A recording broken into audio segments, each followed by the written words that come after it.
Me and my best friend at the time, we came from some pretty abusive home lives. As such, we often sought refuge in the woods near our neighborhood. We did this because, during the day, we would be free of our abusers and adults brushed this off as kids being kids. But on a particularly bad night, my drunk father invited his motorcycle gang over, who were all terrible drunks themselves. They kept coming into my room trying to find me, but I hid away in my hamper, buried under my dirty clothes until they seemed to have given up or gotten too drunk to care. And quietly, after about an hour, I came out of the hamper and snuck out of my back window. We lived in a slab ranch-style house, and my back window went into our backyard, which was unlit and sealed with the exception of a small gate that was blocked by their bikes. I snuck over to the back fence, picked a corner, and climbed over it, tossing myself to the other side. The neighbor behind us watched me cut through his backyard, as he had many times, and let me be. We lived in a village, so everybody sort of knew about my dad, but would never do anything about it. Anyway, I ran to my best friend's house, a mere 2 blocks away, but when I arrived and tapped on her window, her own abusive parents were asleep. Since I couldn't come in and she didn't want me to be outside alone, she climbed out of her window, and the 2 of us walked to the woods.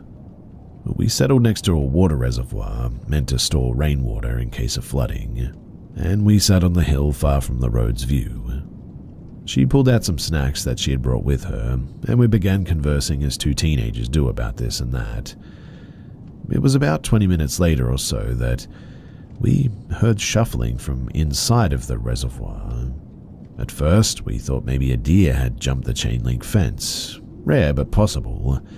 So we just sort of tried to ignore it. But then it got louder. It was also unusual movement, like a dragging almost, or a scraping sound against the brush.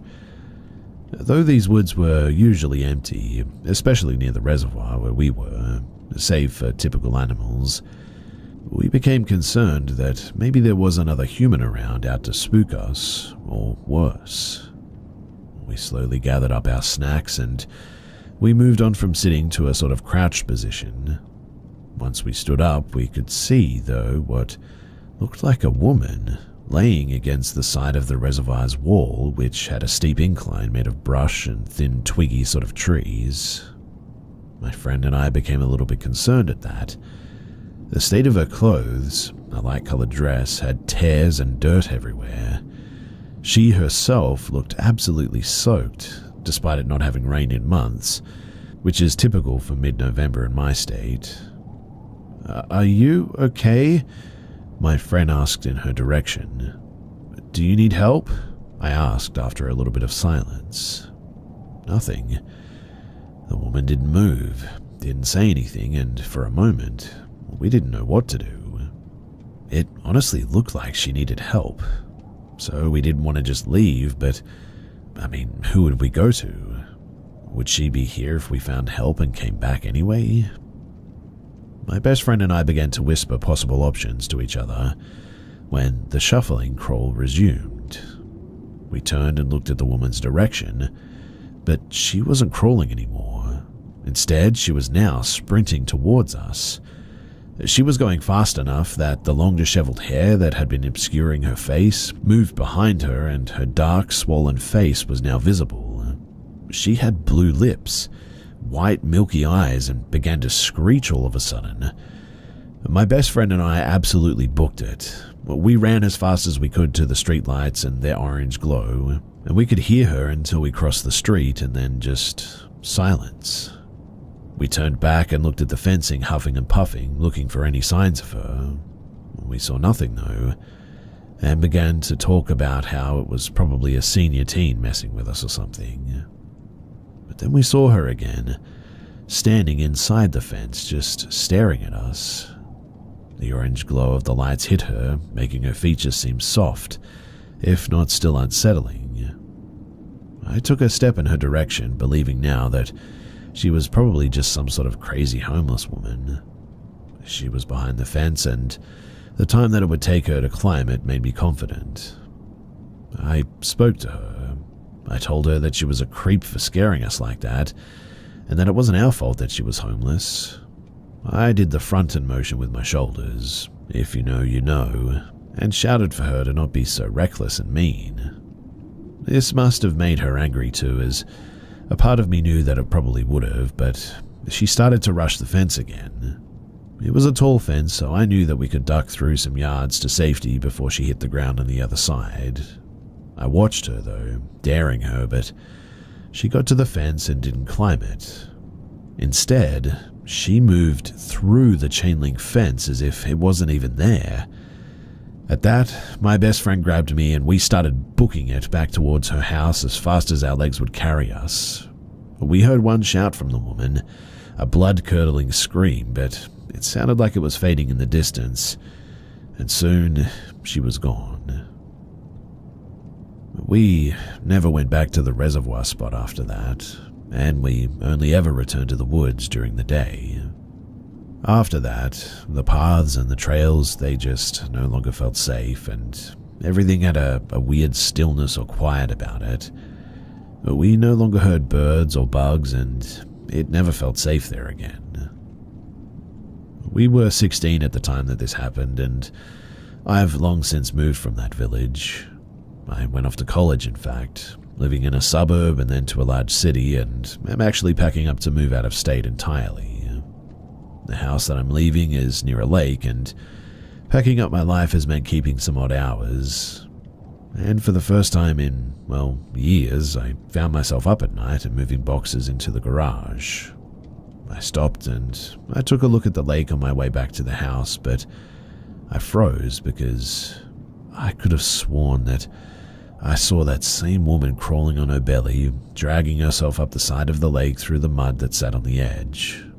In an instant, she was gone, and I don't know what I saw, but it was creepy enough that I rushed back into the house instantly. I'm not sure what this means, but my aunt is coming to sage the house and our things after this. She's also insisting on doing it for our new place before we move anything in, and to be honest, I think I'm going to let her.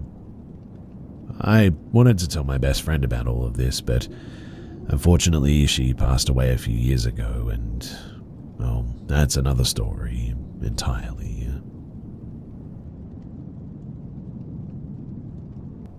This happened in the late summer of 2014, but I remember it clearly, even 10 years later.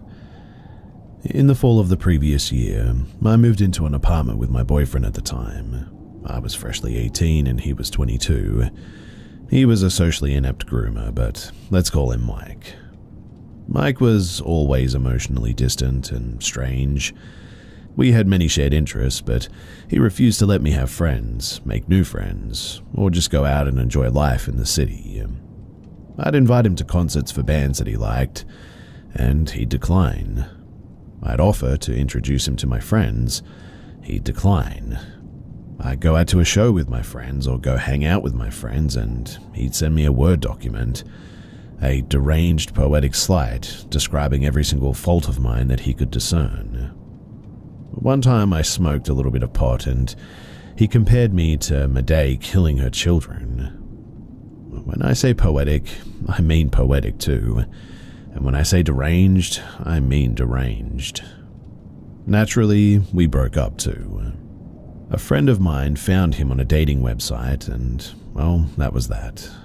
My parents helped me lug his stuff into a truck and took him and all of his stuff to his parents' house. Done deal. I kept the apartment and I tried to settle back in. It was fine. I enjoyed my alone time and was free to have friends visit. Honestly, it seemed pretty ideal. Upon falling asleep on my second night alone, I was quickly woken up by a knock on my door, though. I checked the time, maybe 3 or 4 in the morning, and I mean, to heck with that, no thanks. So I tried to drift off again, but the knocking happened again, more rapidly, more aggressively. I kept ignoring it, though. I didn't have that many friends, and the friends that I did have wouldn't be hanging on my door at 3 a.m. And eventually, that banging stopped. I enjoyed my next few days. I went out with friends, I had some drinks, came home alone, and I went to sleep.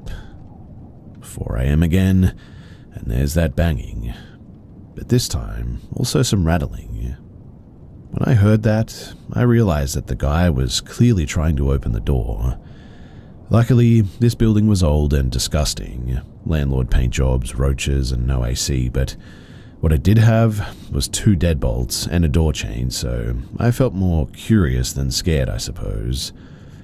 I took a look through the peephole and I saw a blonde man.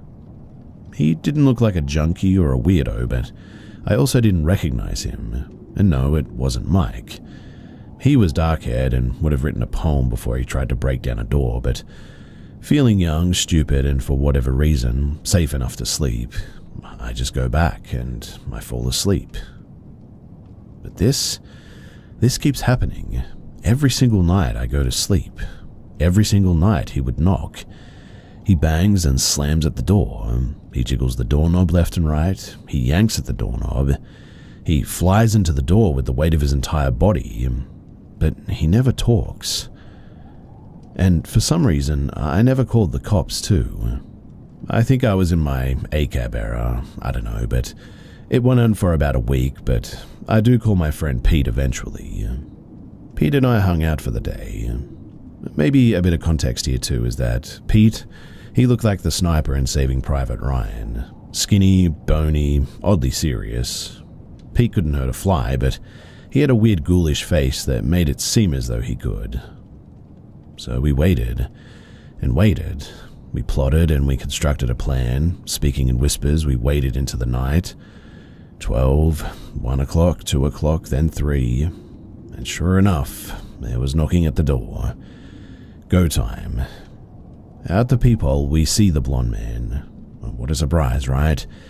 He continues to knock, smash and bang on the door. With the chain lock on, we undid the 2 deadbolts. The knocking paused. We flick open the doorknob and, with a knife in each of our hands, scream at him. We stab stupid IKEA kitchen knives through the gap. We yell, "We're going to kill you, come back here and we're going to cut you," and we swish the blades around like pirates who are only allowed to carry butter knives. The blonde man, he sort of stumbles back and jogs down the hall. Pete and I laugh it off, and to my surprise, the blonde man never returned. All it took was matching his crazy, I suppose, but I will never know why he targeted me, or why he was so insistent in getting into my apartment of all places. Though I can guess, I suppose, and my guess is that he may have been stalking me for some time, and when he noticed that Mike was gone, maybe he saw that as his chance. Again, I guess I'll never really know, but when I think back on it, it was kind of a crazy time for me, and honestly, I'm glad it's over.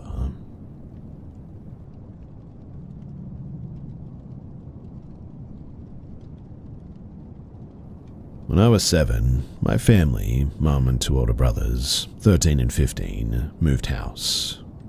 We moved to a street that was built on old tram tracks from around the 1900s. The line of terrace properties themselves were fairly new, but when we moved in, they were only around 15 years old max. All of the properties have a rear garden that was divided by a meter-tall wooden fence. Each garden has a shared rear wall that is 7 foot tall and made of concrete. This wall separates the properties from the grounds of the local park. So as a kid, I kept myself pretty much entertained all the time. The age gap between my brothers and I at that age was enough to be left out of most things, and my parents were recently divorced. So I would make up games and act out imaginary scenes. It was not uncommon to find me playing off by myself in the back garden. We had pet rabbits that lived in a hutch that was up against the back wall mentioned earlier. Being the curious child that I was, I used to like to sort of stand on the hutch and look over the wall into the park and people watch. I remember it being a warm night, and the sun was setting a bit later in the day. I don't remember the time exactly, but with the way the daylight plays in my memory, it must have been around 7 p.m. I was out in the garden, people watching from my rabbit hutch vantage point, when I had the sudden urge to look over my right shoulder. With the way my house is laid out, the kitchen is at the rear of the house. If I were to enter the house, I'd open and walk through that kitchen. My neighbor's house, which would be on my right side as I looked back, is a bit different. Their sitting room is at the rear instead. So I look over my right shoulder and my neighbor's back door is open. There are no lights on, so it's dark in the sitting room and I can't really make anything out. But I know that they have a sofa facing out and it would be where I was looking. That's when I see what look like two red dots, spaced apart and not changing distance from one another, floating in the middle of this black room. I remember squinting, trying to figure out, what am I seeing? I kid you not as well. These two dots move in a smooth arc to the right and upwards, as if they were eyes on a face of someone standing up from the sofa. As they move, they seem to get a bit closer to the door, and I could make really nothing out except for, well, a dark silhouette. I freak out at that, and I run back inside, all the way to the front of the house where our sitting room is located, to tell my mum. She assures me that it's nothing, and so I head back outside. I climb back onto the rabbit hutch and immediately look behind me again. The figure with its red eyes is now standing in the doorway of their house, looking out into the garden. I nope once more back into the house, and this time, I do not go back outside. For years, I forgot about this experience, but I've always been afraid of the dark. I especially hate looking out of windows at night, particularly into the back garden. Something jogged my memory of it a few years ago, though, and every time I talk about it, honestly, it makes me sort of teary-eyed, because it was terrifying. I still remember every detail of that evening, and I wonder what it was that I saw. My neighbors still live there, and I'm too scared to ask them if they've experienced anything, or if they have an explanation for, well, whatever it was that I saw.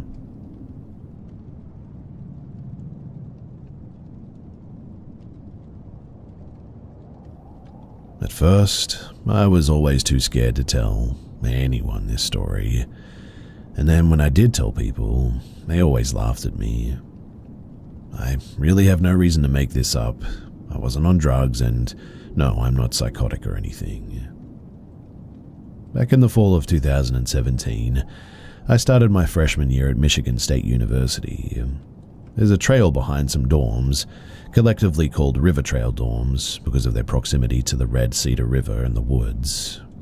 The trail is colloquially called the Rape Trail because you enter it through a gap in a fence, and it can be known for some unsavory activity at night. I had never heard of an assumed happening there while I was there. Mainly it was just where kids went to smoke some weed and cigarettes, really. Well, I had become friends with a couple of boys, and one day after dark, they decided to go to the trail and smoke some weed, and I joined. I never smoked with them as I got obviously interrupted, but nevertheless, I sincerely do not believe that marijuana has anything to do with this story. Anyway, the boys were doing their thing when a figure walked into the open gap into the gate. We were at least 50 feet from this gap and the only people on the trail. It was probably close to 10 p.m. and besides the moon, the only lighting came big parking lot lights close to the gate opening.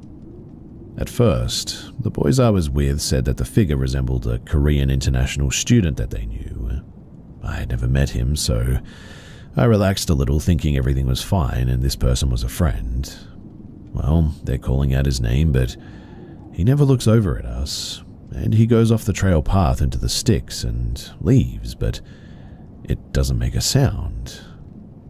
They're still calling for him, and I'm confused why he's acting so bizarre.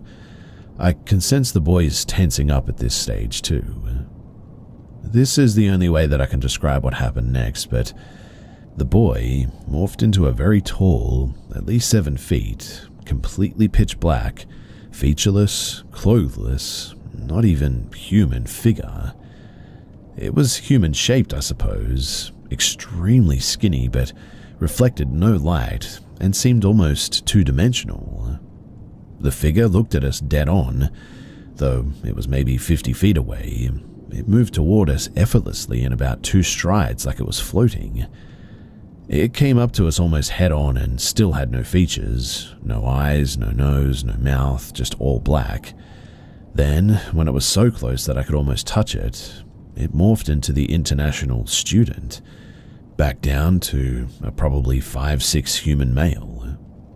The boys were extremely apprehensive and feigned normalcy, but were probably just playing it cool. I asked him questions and he lit a cigarette, but I can't recall him speaking or answering anything, just sitting there, smoking. We eventually excused ourselves and pretty much ran back to our dorm. I was not the first person to speak. It was my friend who asked, "Did we just see Slender Man?" I said yes, and let's not talk about it anymore. The other kid was speechless and said nothing, and really, we never spoke about it ever again. Eventually, we all drifted apart within the semester, and I haven't spoken with them since 2018. I truly thought that this was the end, that I was going to die that night. To this day, I have never been more terrified too. It was to the point that I almost don't fear humans at all, and the only thing that makes me scared is paranormal stuff now. I don't go into the woods very much anymore too, only ever in broad daylight, and even then not so much. I have a deep respect for nature, and I know that the woods are just not my territory, especially at night. I still have no idea what you would categorize this as. I mean, I've called it a skinwalker, but I'm really not sure that that's accurate at all. Obviously, Slender Man isn't real, but minus the suit, it was kind of dead on, to be honest. I don't know. If people could provide more information, then I would like to learn more, and I can't be the only one who has ever seen something like this.